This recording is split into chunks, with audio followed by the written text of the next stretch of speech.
Okay, so make sure that you put your date and your page number on this paper in your table of contents. It goes after the Discovering Parent Functions notes that we took today and yesterday. So basically what you should have gotten from me in class is that the parent function absolute value of x is that V-shaped graph that starts at the origin, and it has a slope of up 1 over 1 and up 1 over left 1. So it looks like this.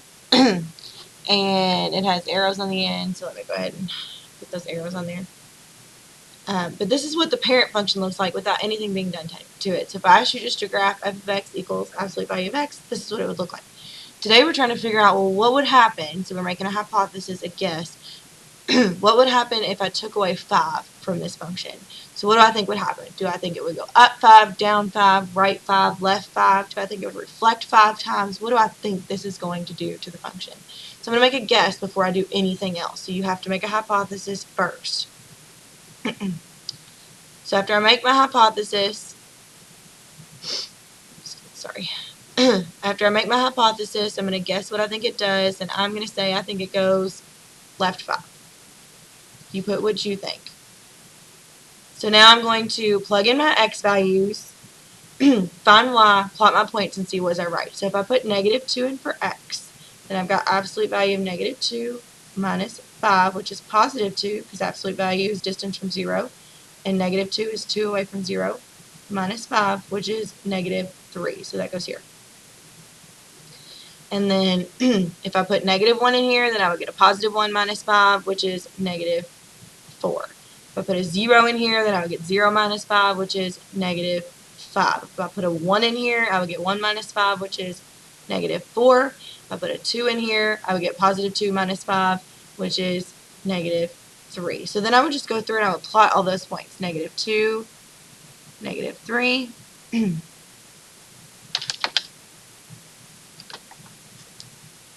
-1, -4, 0, -5, +1, -4, and +2, -3. And so my function, if I continued it, because it's a straight line, so it's a V, it would look like this. And so the original function was up here, and it looked like this. So it hasn't been stretched out or shrunk any. The slope is still the same, of 1 over 1. But this one starts at 0, 0, and this one starts down here at -5. So it looks to me like, no, I wasn't right, because it wasn't moved over left. I'm sorry, it wasn't moved left 5, but it was moved down 5, so no. It went down 5. Then I'm going to do the same for number 2. I'm going to make a hypothesis, decide was I right, yes or no. Now I'm going to make a hypothesis for this one.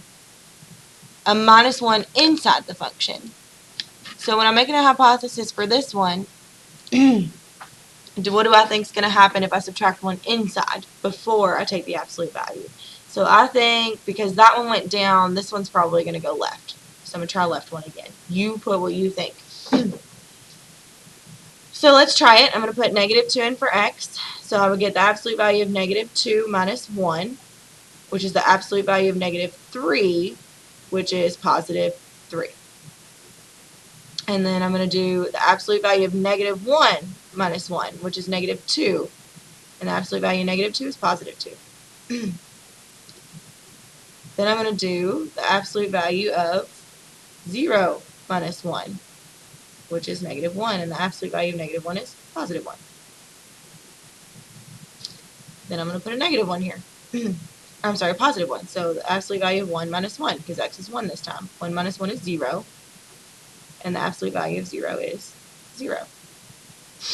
Now I'm going to do 2 minus 1.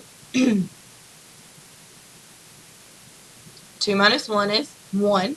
The absolute value of +1 is 1. So I'm going to plot those points. -2, +3. -1, +2. 0, 1. 1, 0, 2, 1. Well, if I continue this on, this is a V shape, so I can see that it was going back up here, which means it would continue like that.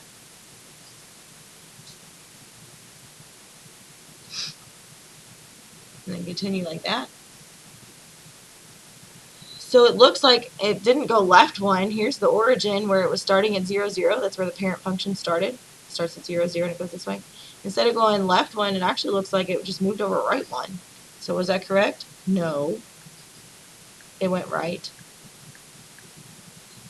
one. So using everything else that's happened on this page, what do you think is going to happen here if you add a 3 on the inside? And then plot your points, or plug in your points, plot them, see were you correct, yes or no.